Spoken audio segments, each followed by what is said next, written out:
নতুন জামাই আসছে, কি দিবেন ভাবতেছেন? চলুন দেখে নিন। ঝটপট 10 মিনিটে মাত্র একটি পাকা কলা দিয়ে খুবই লোভনীয় একটি রেসিপি বানিয়ে নিন। আসসালামু আলাইকুম এভরিওয়ান। রেসিপি বাই মারওয়ার্স মামে সবাইকে স্বাগতম। এখন আমি একটি পাকা কলা খোসা ফেলে নিয়েছি।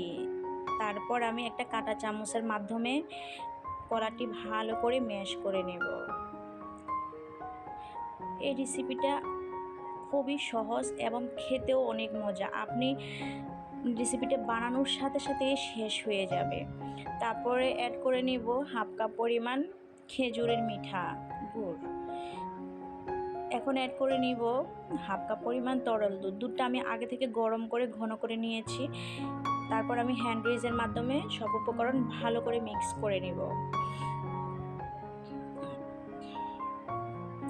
গ্রাম অঞ্চলে মানুষ যখন নতুন জামাই আসে কি দিবে ভাবে, তাই আপনাদের জন্য সহজভাবে আমি এই রেসিপিটা নিয়ে আসছি।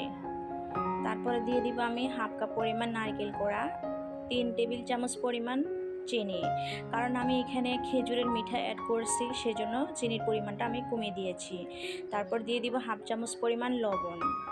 এখন সব কিছু ভালো করে মিক্স করার শেষে এখানে আমি 1.5 কাপ পরিমাণ ময়দা দিয়েছি।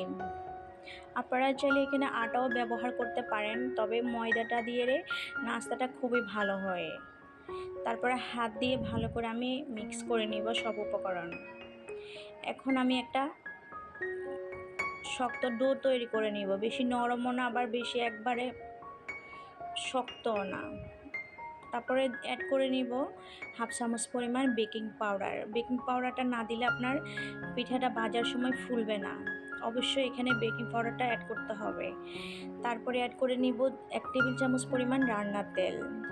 রান্নার তেলটা দিলে আপনার ডোটা একবারে স্মুথ হয়ে যায়। এখন আবার ভালো করে হাত দিয়ে ভালো করে মথে নিব। সবাই ভিডিওটি দেখা শুরুতে ছোট্ট করে একটা লাইক দিয়ে ভিডিওটা ফুল ওয়াচ করে দেখে নেবেন। আর যারা নতুন বন্ধু আমার ভিডিওটি দেখছেন, সাবস্ক্রাইব করে না থাকলে সাবস্ক্রাইব করে পাশে থেকে যাবেন এবং পাশে বেল আইকনটি অন করে রাখবেন, যাতে আমি নিত্য নতুন ভিডিও ছাড়ার সাথে সাথে আপনাদের কাছে নোটিফিকেশন পৌঁছে যায়। এখন আমি 2-3 মিনিট রেস্ট রেখে তারপরে আপনার পিঠার ডোটা ভালো করে আবার একটা বোটে ভালো করে মথে নিব। আমি এই নাস্তাটি বানানোর সময় আমার কারেন্টটা হঠাৎ করে চলে যায়, তাই আলোটা কমে গিয়েছে, কেউ কিছু মনে করবেন না। এখন আমি পিঠার ডোটা ভাগ করে নিব একটা ছুরি দিয়ে। 3 ভাগ করে নিয়েছি। প্রথম এক ভাগ দিয়ে আমি একটা রুটি বেলে নিব। আমার রেসিপিগুলো যদি আপনাদের কাছে ভালো লেগে থাকে তাহলে শেয়ার করে দিবেন বন্ধুরা।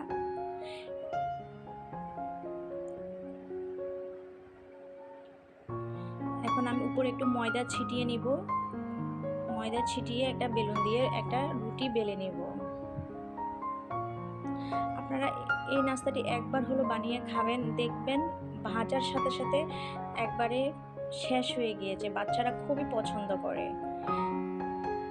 আর কথাই নাই, নতুন জামাই আসলে তো আপনারা ঝটপট এই নাস্তাটি বানিয়ে দিবেন, দেখবেন নতুন জামাই খেয়ে পাগল হয়ে যাবে। তারপরে আমি একটা বয়মের ঢাকনা দিয়ে এখন পিঠাগুলো আপনার গোল গোল করে কেটে নিব। আপনারা যে কোনোভাবে মানে পিঠাটা বানিয়ে নিতে পারেন, তবে আমার কাছে এভাবে বানালে অনেক ভালো লাগে, দেখতেও সুন্দর লাগে, খেতে অনেক ভীষণ ভালো লাগে।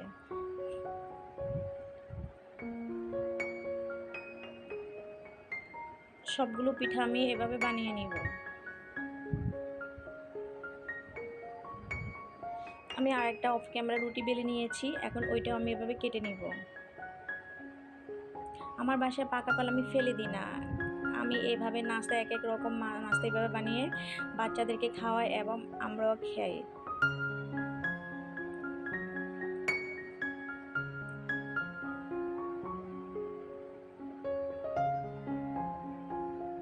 এই যে সবগুলো নাস্তা আমি বানিয়ে নিয়েছি।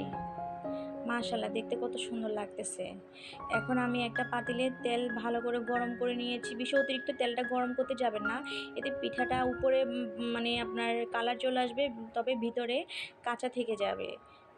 হালকা গরম করে এখন পিঠাগুলো আমি একটা করে ছেড়ে দিয়েছি। দেখতে পাচ্ছেন বন্ধুরা, কত সুন্দর করে ফুলে যাচ্ছে। অনেকে আছে পাকা কলা পেকে গেলে বেশি আপনারা ফেলে দেয়, তাই না ফেলে এভাবে ঝটপট করে মাত্র অল্প সময়ে এই নাস্তাটি বানিয়ে নিতে পারেন। খুবই উপকরণও কম লাগে এবং সময়টা অনেক কম লাগে। এক পিঠ হলে আরেক পিঠ উল্টিয়ে দিব। আমাদের তো প্রত্যেক দিন বাসায় এক এক মানে প্রতিদিন বিকালে নাস্তা লাগে, কি খাবো কি বানাবো, নিত্য নতুন মানে আইডিয়া আসে আমাদের। তো আপনারা এভাবে আইডিয়া তৈরি করে নাস্তাগুলো বানিয়ে নিতে পারেন।